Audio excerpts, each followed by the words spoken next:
வணக்கம் நண்பர்களே.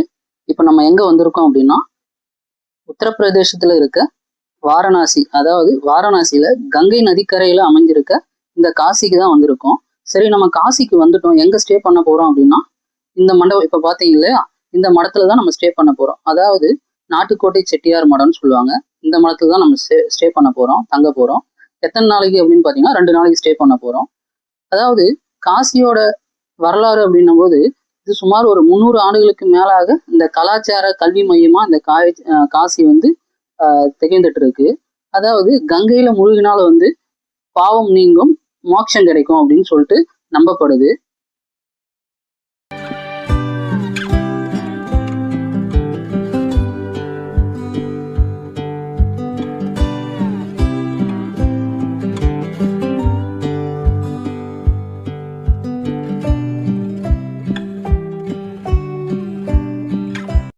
நம்ம வீடியோவை இப்போதான் ஃபர்ஸ்ட் டைம் பார்க்குறீங்க அப்படின்னா லைக் பண்ணுங்க, கமெண்ட் பண்ணுங்க, சப்ஸ்கிரைப் பண்ணுங்க.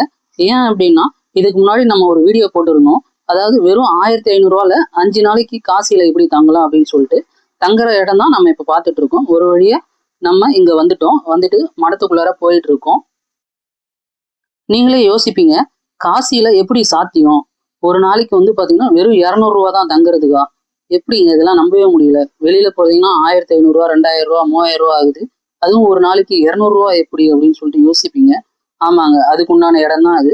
நம்மள மாதிரி ஏழைகள் இருக்காங்க இல்லையா, அவங்களாம் வந்து தங்கக்கூடிய இடம் தான் இந்த நாட்டுக்கோட்டை செட்டியார் மடம் அப்படிங்கிறது. ஒரு வழியா நம்ம இந்த இடத்த தேடி கண்டுபிடிச்சி வந்துட்டோம்.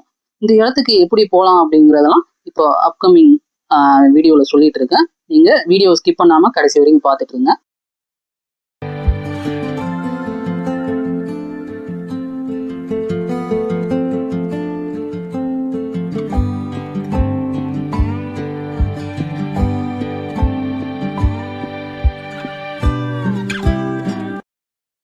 ஃபர்ஸ்ட் ஆஃப் ஆல், நீங்க காசிக்கு ஆன்மீகம் பயணம் போறீங்க அப்படின்னா எந்த ஸ்டாப்ல இறங்குறீங்கன்றது ரொம்ப முக்கியம்.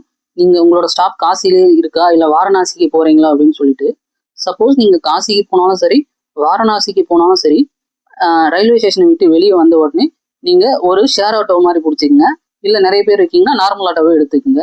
அங்க வந்துட்டு கோடோலியா அப்படின்னு சொல்லிட்டு சொல்லுங்க, கோடோலியா போகணும் அப்படின்னு சொல்லிட்டு. இது எங்க இருக்கு அப்படின்னா, சுசில் தியேட்டருக்கு பேக் சைடு இருக்கு. சரிங்களா? அங்க வந்துட்டு நாட்டுக்கோட்டை நகரத்தார் விடுதி எங்க இருக்கு அப்படின்னு சொல்லிட்டு கேளுங்க.